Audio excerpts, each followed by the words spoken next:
Hey everyone, welcome to Adam's Athenaeum. Let's take a look together through the news and records of our times as we try to shed light upon the unvarnished truth. Thanks for coming back to this episode where we're going to talk about China's genocide once again.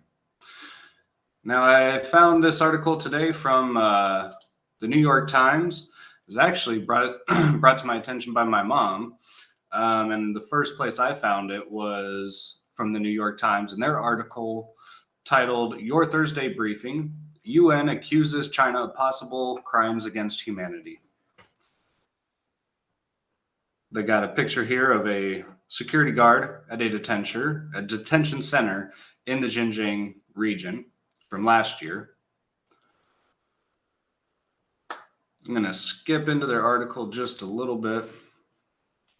A report from the UN's Human Rights Office accused China of serious human rights violations that may constitute international crimes, in particular, crimes against humanity, in its mass detention of Uyghurs and other predominantly Muslim groups in its western regions of Xinjiang.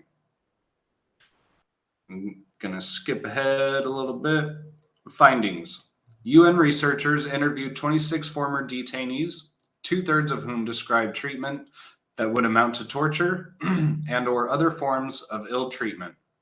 The report also said allegations of sexual and gender-based violence, including rape of people in custody, appeared credible.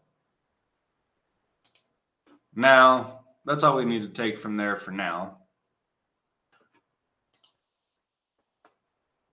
Now, I've talked about this a lot. You can check out several of my previous videos and catch up on the whole background of the entire story going on with the Uighur Muslims. I'll give you a quick briefing here.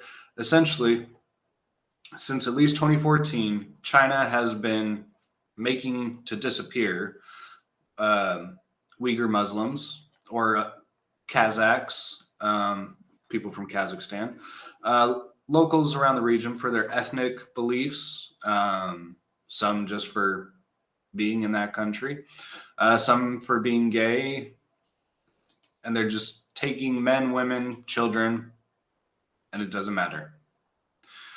Where do they take them? Well, there's not a whole lot of evidence to prove what's going on as far as visual evidence right now. But what we have, and again, you can go check out my previous videos for more exact things that were happening.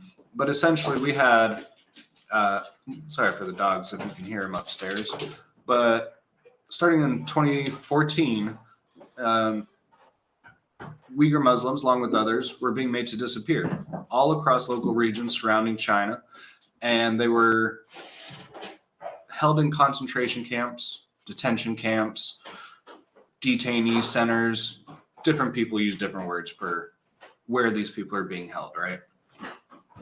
So we've got reports, eyewitness accounts, and people who have actually escaped these concentration camps, giving these reports saying men, women, and children are being raped.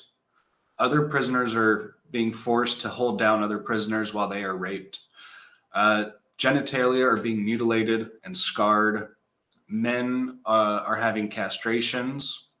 Females are having along with the rape, they're having forced labors. They're having forced abortions. They're also being given forced contraceptions because essentially the Chinese Communist Party does not want the Uyghur line or the belief system of those that differ from China to exist any longer.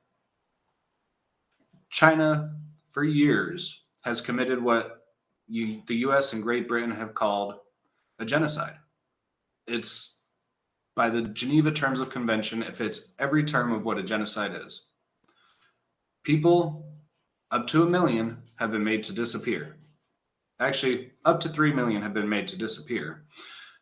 Hundreds of thousands have died, have been murdered. They've been tortured. Some,